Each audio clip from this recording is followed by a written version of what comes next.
నమస్తే న్యూస్ 24 తెలుగుకు స్వాగతం. నా పేరు హరిప్రియ. ముందుగా వార్తల్లోని ముఖ్యాంశాలు ఇప్పుడు చూద్దాం. పెదకూరుపాడు మండలంలోని జలాలపురం గ్రామానికి చెందిన సరిపూడి రామారావు ఆదివారం తన ప్రాథమిక టీడీపీ సభ్యత్వాన్ని రాజీనామా చేశారు. పార్టీ ఆవిర్భావం నుంచి టీడీపీలో ఉన్నామని, కొత్త నాయకులు వచ్చి తమకంటూ గుర్తింపు పూర్తిగా లేకుండా పోయిందని ఆయన వాపోయారు. గత 4 నెలల క్రితం తనపై దాడి జరిగి హత్యాయత్నం చేసినప్పటికీ పార్టీ అధినాయకుడు కానీ, మండల నాయకులు కానీ, గ్రామ నాయకులు కానీ కనీసం పరామర్శించడం కూడా జరగలేదన్నారు. చట్టం కూడా కొత్త నాయకులకే చుట్టంగా మారిందని, అందుకే తాను నిర్ణయం తీసుకుంటున్నారని అన్నారు. సుమారు 100 కుటుంబాల వరకు తన వెంట వస్తాయన్నారు. పార్టీని గతంలో బ్రతికించి నిలబెట్టిన ఘనత తనదైనప్పటికీ కొత్త రాజకీయ నాయకులకి అవకాశాలు ఇచ్చి పార్టీని నమ్ముకున్న సీనియర్ నాయకులకు చుక్కలు చూపిస్తున్నారని ఆయన అన్నారు. తన రక్తంలో కూడా టీడీపీ పార్టీ ప్రవహిస్తుందని, ఇలాంటి తనకే ఎదురు దెబ్బ తగిలిందని, అందుకే ప్రాథమికంగా సభ్యత్వాన్ని రాజీనామా చేసి మండల పార్టీ అధ్యక్షులు ఏటుకూరు బ్రహ్మయ్యకు అందిస్తున్నామని తెలిపారు. భవిష్యత్తు కాలంలో తన నిర్ణయాన్ని మళ్లీ తెలియజేస్తామని రామారావు తెలిపారు. మా గ్రామంలో మేము టీడీపీ వాళ్ళు ఆ రోజు మేము రావన్నా కూడా అమరావతి చంద్రబాబు నాయుడు గారు వస్తున్నారంటే బళ్ళు పెట్టి అన్ని చేసి మేమంతా పార్టీ నడిపించాం. మళ్ళా మన ఎమ్మెల్యే గారు భాషం ప్రవీణ్ గారు వస్తున్నారని మేము గ్రామాన్ని నేను కాటన్ బిజినెస్ నేను అన్ని మండలాలు అన్ని గ్రామాలు తిరుగుతా పత్తి వ్యాపారం అయితే కావాలని చెప్పి మేము ప్రవీణ్ గారిని గెలిపించి నిన్నటిదాకా కూడా నేను ప్రవీణ్ గారు అమ్మంటే ప్రతిరోజు తిరిగి నేను పార్టీ వాళ్ళని అందరం తీసుకెళ్లి నాతో పాటు కుర్రవాళ్ళని కూడా అందరం తీసుకెళ్లి ప్రతిరోజు ఎంటర్ అయ్యి మేము కలిసి వచ్చేవాళ్ళం. దీనికి కావాలని నా మీద కొత్త నాయకులు పెట్టి అటెండర్ మటర్ చేశారు. పోయేవాడిని దారిన పడిపోయిన తర్వాత కొట్టినోడు మళ్ళా హాస్పిటల్ తీసుకుపోయి వాడు మళ్ళీ వాడితో నా మీద కేసు పెట్టించారు. అతనికి ఏ దెబ్బ లేకుండా పెదకూరపాడు గవర్నమెంట్ హాస్పిటల్లో ఏం లేదని రాశారు.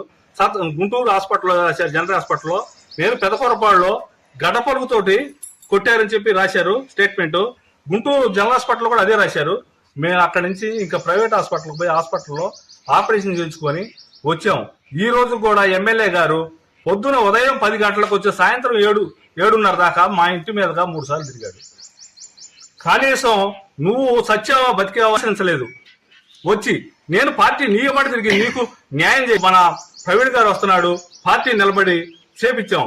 చంద్రబాబు నాయుడు గారికి జైల్లో పెడితే మేము కాగడాల ప్రదర్శన అయింది, కోతుల ప్రదర్శన అయింది. ప్రతిరోజు బ్యానర్లు కట్టుకొని ప్రతిరోజు ఎంటర్ అయింది. జలాలపురం నుంచి నేరా కాదా కనుక్కోండి. ఇది కావాలని నా మీద అటెండర్ మటర్ చేశారు. దీనికి జరిగిందని చెప్పి ప్రవీణ్ గారికి అమ్మటే ఇన్ఫర్మేషన్ ఇచ్చాం. వచ్చి ఏం జరిగిందని ఊళ్ళోకి వచ్చాడు. రాకపోతే తీసేసేది. మళ్ళా వచ్చాడు మొన్న ఎన్టీఆర్ వర్ధంతి రోజు. ఏందని చెప్పి అనిల్ నాకు ఫోన్ చేస్తున్నాడు, బాబాయ్ నువ్వు రా ఎమ్మెల్యే గారు వస్తున్నాడు. నేను ఏం పోవాలా నన్ను ఈ పని చేసినప్పుడు వచ్చి ఏం జరిగిందని నేను ఉండాలనేది నాకు ఇంత మటుకి ఇన్ఫర్మేషన్ లేదు. ఇంకా నా మీద కక్ష సాధింపు చేస్తున్నారు. కావున నేను పార్టీకి ఈ రోజు నుంచి రాజీనామా పార్టీని సభ్యత్వం రద్దు చేసుకుంటున్నా. అందుకని నన్ను వాళ్ళు పెట్టిన ఇబ్బందులకి నేను జనానికి నేను ఉండాను. ప్రవీణ్ గారు మీకు ఏదో అవసరమైతే చేపిస్తాను నేను ఉండాలని అందరికి హామీ ఇచ్చాను. కానీ నాకే న్యాయం జరిగినప్పుడు జనానికి నేనేం చేపించాలా? ఎంఆర్ఓ కాడికి పోయినా కూడా మొన్నటిదాకా కరెక్ట్ గా అయినది. తర్వాత ఎస్ఐ కూడా మన మాట వెళ్ళలేదు, ఎంఆర్ఓ వెళ్ళలేదు. వాళ్ళు మొత్తం మీకు పార్టీ నాయకులు మీ మీద చెబుతున్నారు, కనీసం పాసబుక్కులు వచ్చినా మీకు ఇవ్వద్దని చెప్పారని చెప్పి ఈఆర్ఓ కానీ వీళ్ళు మొత్తం నా ఇంటికి వచ్చి నా కాడ రికార్డు మొత్తం ఉంది. ఏందని చెప్పంటే ఇవ్వద్దని చెప్పారండి మీ పార్టీ నాయకులే. ఎవరో పేరు చెప్పంటే చెప్పండి మీ నాయకులే చెప్పారు. ఇది వాస్తవం. అన్ని మా దగ్గర ప్రూఫ్లు ఉన్నాయి. కావున మేము పార్టీ మీద మాకు ఈ రోజు కూడా అభిమానం ఉంది. ఈ రోజు కూడా మేము పార్టీ మా రక్తం పుట్టిందే టీడీపీతో పుట్టింది 1982 నుంచి. ఈ రోజు కూడా మేము మారలా. కాబట్టి నాకు జరిగిన నష్టం ఇంకొకటి జరగకూడదు. ఈ రోజుకైనా నాకు ఏం జరిగింది అనేది మా పెదకూరపాడు మండల నాయకులు వచ్చారా? రాలా. ప్రతిరోజు ఊళ్ళోకి వస్తున్నారు. నిండా ఫస్ట్ తారీఖు కూడా వచ్చారు. వచ్చి వెలకొండ ఫోటోలు దిగిపోయారు. వాళ్ళకి కావాలని నేను మీకు సపోర్ట్ ఉన్నాయని చెప్పి మేము తిరిగాం. మా అమ్మట నా అమ్మట ఉన్న కుర్రోళ్ళు మేము 10 రోజులు తిరిగాం చేసాం. మీరు చేస్తే నేను ఈ పార్టీలో ఎందుకు ఉండాలా? సభ్యత్వం కార్డులు వచ్చిన సభ్యత్వం కార్డులు దాచిపెట్టుకొని ఈ జెరాక్స్ తీసుకోవాల్సినంత అవసరం నాకేంది? ఇది డౌన్లోడ్ చేసి జెరాక్స్ తీసుకున్నాం. ఈ కార్డులు కూడా ఇవ్వకుండా దాచిపెట్టుకున్నారు.